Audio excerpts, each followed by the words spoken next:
বিশ্বনাথত বিদ্যালয় নিৰ্মাণৰ বাবে ভূমিদান কৰি বিপদত পৰিছে এজন লোক। উল্লেখ্য যে যোৱা 2011 চনতে বিশ্বনাথৰ পূবভিৰ গাঁৱত মহম্মদ সৈয়দ জামালে বিদ্যালয় কৰ্তৃপক্ষক বিদ্যালয় নিৰ্মাণৰ বাবে প্ৰদান কৰিছিল 1 বিঘা ভূমি।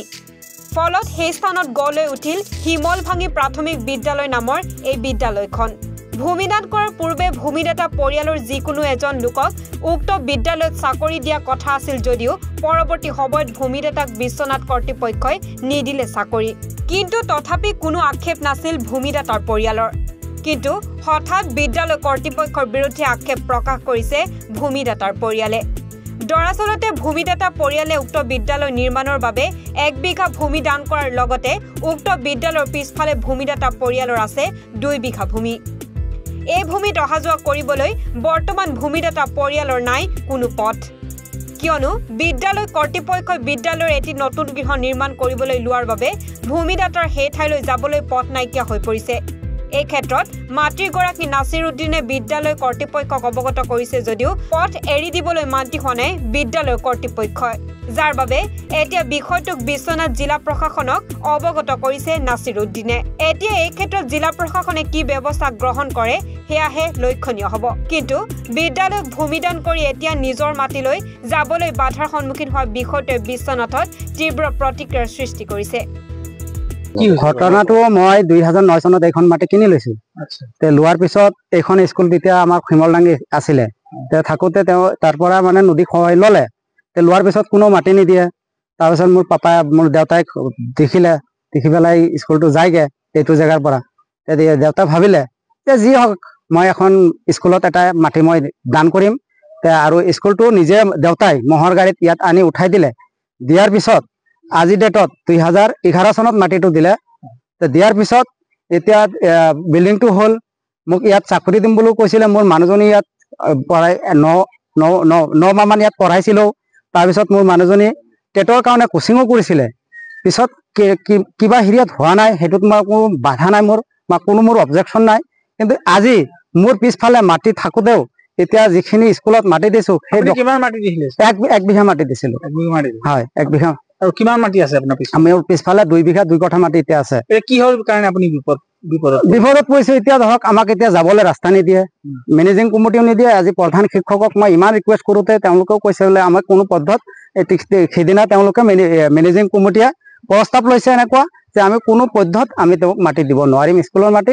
তেনেকে পৰিস্থিতি যেতিয়া গম পালো, তাৰপিছত গম পোৱাৰ পিছত হেৰি আহিলে আমাৰ যিজন বিঅ' ছাৰ আহি তেওঁ ভালে কৈ গ'ল যে ক'লে যে আপুনি যেনেকে হওক এই বস্তুটো সলভ কৰক, কেনেকে সলভ কৰিব আপুনি কৰক। আৰু তাৰপিছত কৈ যোৱাত আজি 4 দিন 5 দিন হৈ গ'ল। এতিয়ালৈকে কোনো ধৰণৰ আমাৰ হেড মাষ্টাৰজনে এতিয়ালৈকে কোনো পদক্ষেপ লোৱা নাই। আপুনি ডিচি ছাৰক জনাইছিল? নিশ্চয় জনাইছিলো। আৰু মোক ডিচি ছাৰে যিখিনি বস্তু আমাক দিওঁতে মই আমাৰ যিজন হেড মাষ্টাৰক তেওঁক ক'লো যে ছাৰ এতিয়া বস্তুখিনি আপোনাক দিলে যি হওক আমাৰ ইয়াৰ জিলাৰ এজন মানে জিলাৰ মালিক আৰু তেওঁ দিওঁতে তেওঁ কৈছে কি বোলে এইখনতো বন্ধ কৰিব দিয়া নাই, ৰাস্তাটো আমি ক'ৰ পৰা দিম, তেনেকে তেওঁ ভাষা কৈছে মোৰ লগত।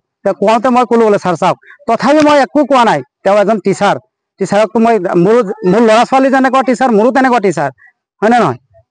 কওঁতে তেওঁ কৈছে যে বোলে না মই দিব নোৱাৰিম। তাৰপিছত তেওঁলোকে প্ৰস্তাৱ লৈছে। প্ৰধান শিক্ষকৰ মই নাম নাজানো, কিবা বৰা নিখে লিখে। পৰিচালনা সমিতিৰ সভাপতি কি কয়? পৰিচালনা সভাপতিয়ে কৈছে যে তেওঁ কোনো মাত নিদিয়ে। তেওঁ এটাই কথা, এইটোতো মই ক'ব নোৱাৰিম, এনেকা ভাষা তেওঁৰ। মানে কি এইটো কোৱা বোলা আছিলে এইটো ৰাস্তাৰ কাৰণে। ইহঁতি যেতিয়া 1 বিঘা মাটি স্কুলত দিছে তেতিয়া আলোচনাৰ মধ্যমত কোৱা বোলা আছিলে ইহঁতিক ৰাস্তা দিব লাগিব, ইহঁতিৰ পিছফালে মাটি আছে। এতিয়া তেনেকে চলি আছে। এতিয়া যে নতুনকে বিল্ডিং আহিল, ইহঁতি বিল্ডিং ইয়াত নিৰ্মাণ কৰিব ধৰিলে, কোনো মিটিং চিটিং দিয়া নাই। আচলতে ময়ে গম নাপাওঁ আৰু কি কওঁ। এইটো আচলতে অন্যায় কৰিছে। আপুনি প্ৰাক্তন কি আছিলে? সভাপতি আছিলো। হয়, পৰিচালনা সমিতি। হয়। আপোনাকো জনোৱা নাই? মই ক'ব নোৱাৰো, মোক জনোৱা নাই। এতিয়া বিকল্প পথ আছে জানো? ৰাস্তালৈ নিজৰ মাটিলৈ যোৱা ৰাস্তা নাই? নাই। এইটো একদম অন্যায় কৰি দিছে, অন্যায় কৰিছে।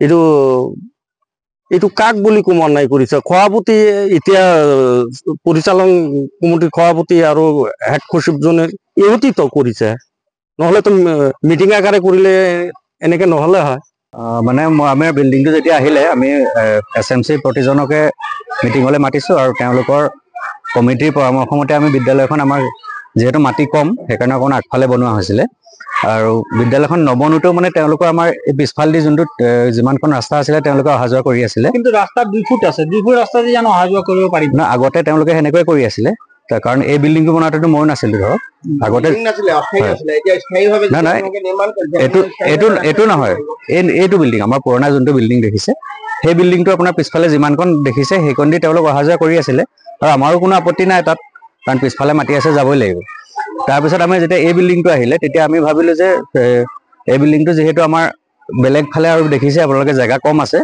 গতিকে ভাবিলোঁ যে কমিটিৰ সিদ্ধান্ত অনুযায়ী আমি আমাৰ খেলাৰ জেগাকণ অকণমান কমাই আৰু আগফালে যাতে অকণমান জেগা থাকে তেনেকৈ বনালোঁ বনোৱাৰ পিছত তেখেতে আহি পেলাই মোক ক'লেহি যে আমাৰ যাবলৈ ৰাস্তা লাগে আৰু লগে লগে মই তেখেতে মোক এপ্লিকেশ্যন দিলে দিয়াৰ পিছত DC ছাৰক এপ্লিকেশ্যন এখন দিলে দিয়াৰ পিছত DC ছাৰে যোনখন কাগজ দিছে মই সেইদিনাৰ পৰা আমাৰ কাম বন্ধ কৰা হৈছে আৰু মই লিখিতভাৱে DC ছাৰক আৰু লগতে আমাৰ ADC ছাৰ আৰু মই BO ছাৰো আহি পেলাই ইয়াত কথাখিনি পাতিছে আৰু তেওঁৰ লগতো ডিছকাছ কৰা হৈছে স্থায়ী সমাধান এটা নোহোৱালৈকে কামখিনি ৰখাই থোৱা আছে হয় বন্ধ আছে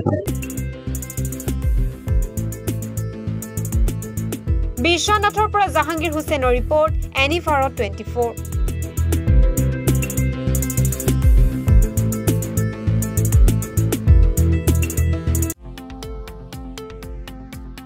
শৰীৰৰ যিকোনো অসুবিধাৰ সন্মুখীন হৈছে নেকি আপুনি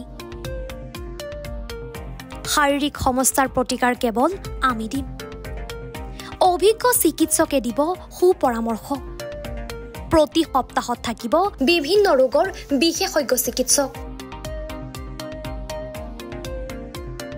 চাবলৈ নাপাহৰিব এনি ভাৰত 24ৰ বিশেষ অনুষ্ঠান স্বাস্থ্য বিশেষ